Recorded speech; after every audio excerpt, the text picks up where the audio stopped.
Welcome to the fourth video of this video series offering a general overview of methods and approaches in language teaching. Today, we are going to discuss the task-based language teaching. In case you need to read more about the method, a list of further readings is offered at the end of the video. Today's video is different as it offers the viewer some exercises to reflect on the content.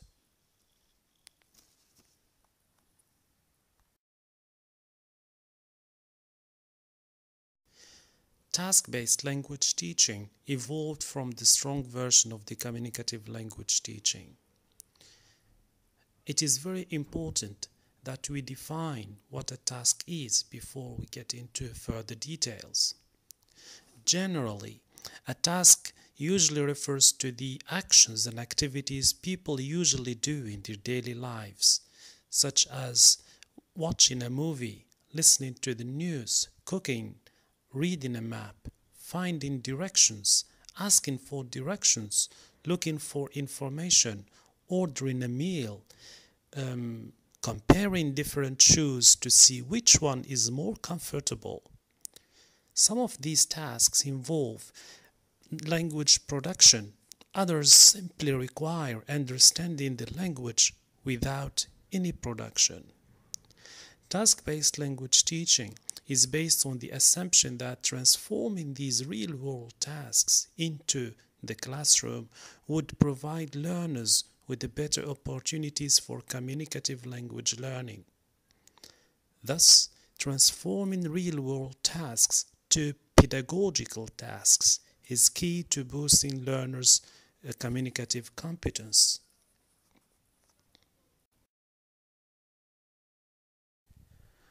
To help you understand what a task is, we are going to draw a comparison between pedagogical tasks and traditional exercises and activities. Generally speaking, pedagogical tasks are similar to the way language is used in the real world. People usually use language instrumentally to complete a given task. For example, if your computer is broken, you may read the user manual to fix it. The focus while reading is not on understanding vocabulary and the structures of a text, but on your ability to use the information given in the user manual and follow the instructions to fix the computer. This kind of task does not involve any production of language, but it has a non-linguistic outcome, which is fixing the computer. This non-linguistic outcome requires using language as a tool through manipulation, understanding, and interpreting the language.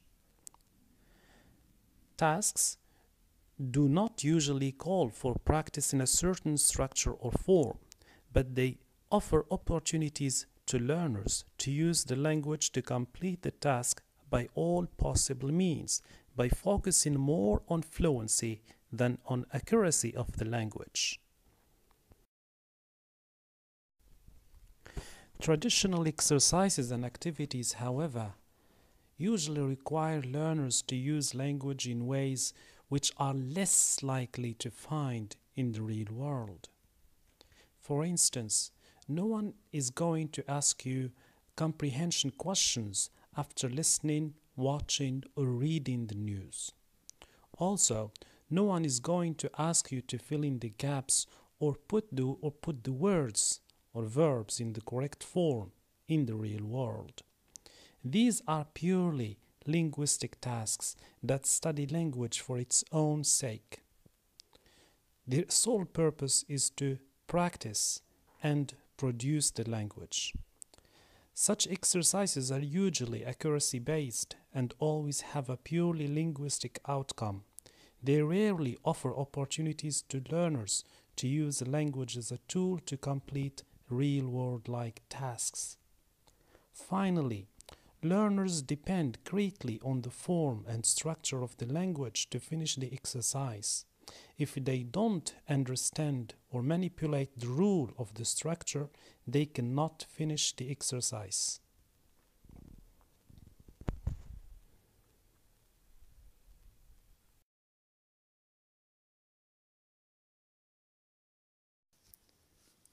The question we need to ask now is whether there is a relationship between pedagogical tasks and traditional exercises within the framework of task-based language teaching. The answer is this simple. The fact that pedagogical tasks and traditional exercises are different should not mislead us to think that one is the opposite of the other. On the contrary, Noonan draws our attention to their complementarity and interdependency within task-based language teaching. In fact, traditional exercises, as this slide shows, are incorporated in the initial stages prior to pedagogical tasks. In the first stage, traditional exercises serve as a means to introduce and practice the language form and structure which learners are going to need to perform the task well, whereas pedagogical tasks provide language learners with opportunities to use the language form communicatively, authentically, and fluently in real-world-like activities with little or sometimes no focus on the form at all.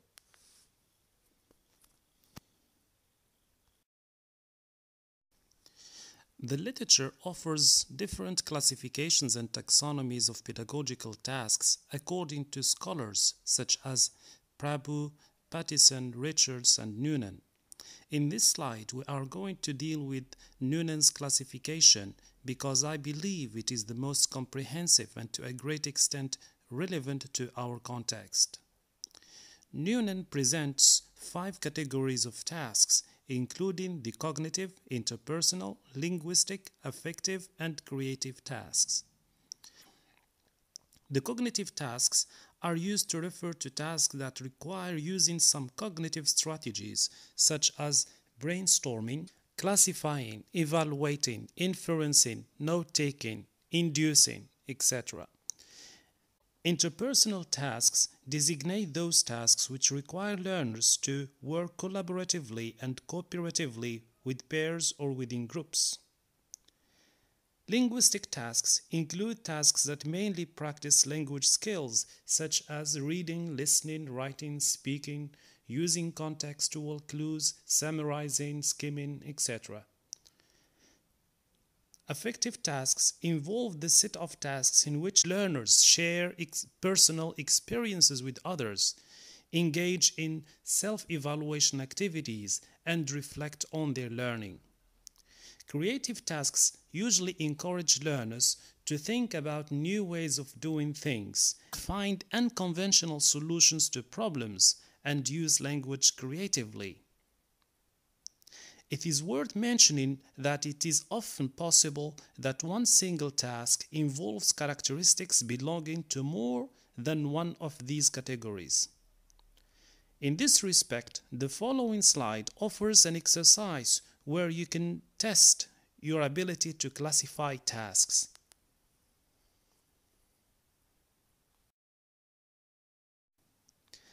Now, study the following set of examples of tasks. Try to identify which ones are cognitive, interpersonal, linguistic, affective, and creative, and classify them according to these categories. Task-based language teaching adopts an approach that combines a theory of language and a theory of learning that is to a great extent similar to the communicative language teaching. Therefore, for the sake of economy, I refer you to the video in which we discuss communicative language teaching for more insights on this matter.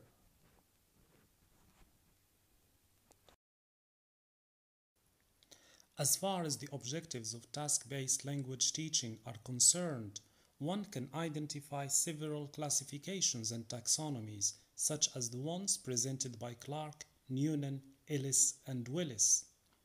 For the sake of clarity and economy, we are going to state the ones used by Clark, in which he puts forward 4 main objectives.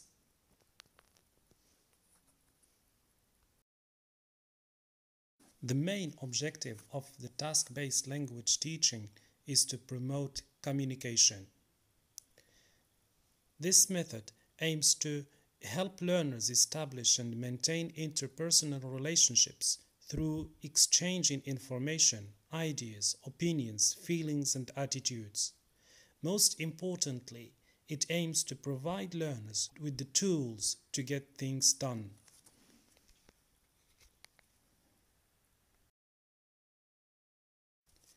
The sociocultural objective works to provide learners with a general idea about the lifestyle of the target speech community, more specifically about the patterns of life of those having the same age categories as the learners.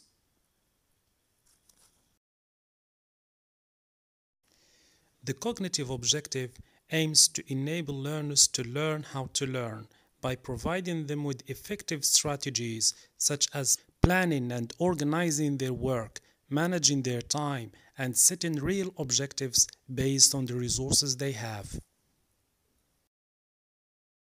The language and cultural awareness objective underlines the importance of making students understand how languages work within different cultural contexts to promote mutual understanding and avoid cultural misunderstandings, stereotypes, and clashes.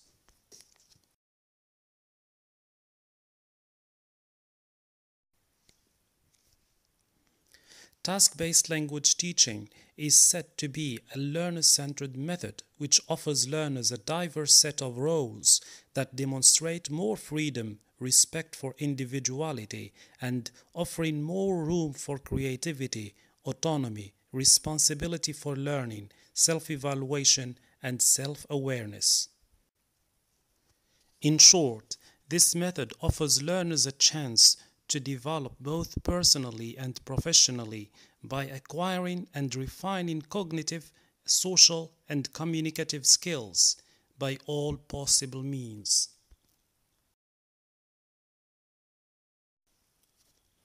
The major role of the teacher in the task-based language teaching is to design tasks. Also, teachers are required to use scaffolding techniques so as to help learners become independent and autonomous. Teachers are required to give less instructions and explanations in order to let learners find their own way of processing the content and the input. One way to achieve this goal is by encouraging risk-taking and being tolerant with errors. Good teachers promote experiential learning, which uses the learner's personal experiences as a starting point for every teaching learning process. Teachers also need to provide feedback. And finally, teachers should encourage learners to evaluate their learning outcomes as well as the effectiveness of their learning strategies.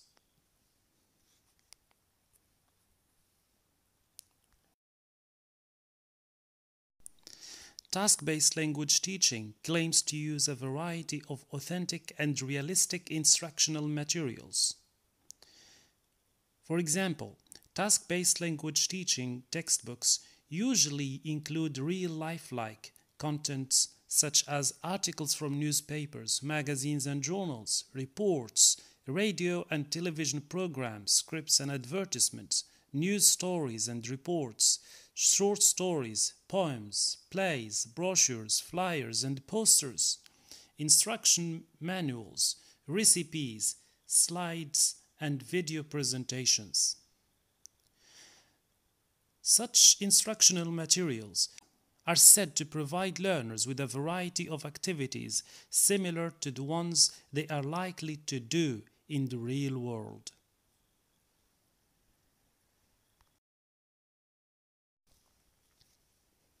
A typical task-based language teaching lesson develops in three main stages: the pre-task, the task, and the post-task. Each one of these stages develops into one or several steps, as we shall explain in the following slide. The pre-task stage works as a preparatory stage for the task, and it includes 5 principal steps. The first step is a schema building exercise, which serves as a means to brainstorm learners' schemata by introducing the topic, setting its context, identifying and explaining vocabulary items. This could be done through a listening or a reading exercise followed by a discussion. The second step is a controlled practice exercise, where learners listen to a conversation model and practice it in pairs or in groups. The third step includes a listening comprehension exercise, where learners listen to a conversation and answer one or several comprehension questions. The fourth step includes grammar focus exercise, where learners study grammar structure needed for the completion of the task. The final step of the pre-task stage is a free practice exercise, which allows learners to use the language form to produce a linguistic outcome, such as a role play or a conversation.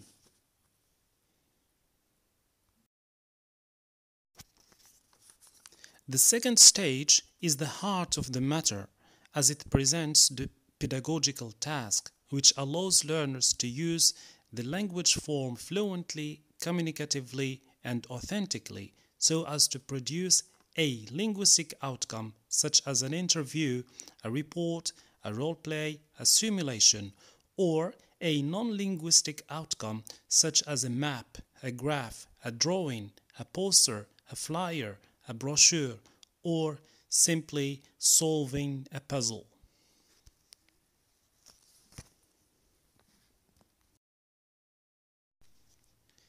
The post-task stage offers learners an opportunity to evaluate their learning, see what went well and what went wrong.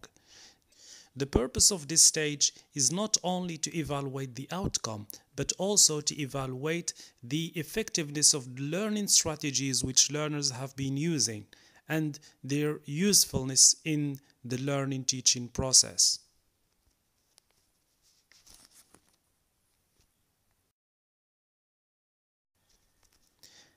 Now, study carefully this example of a typical task-based language teaching lesson.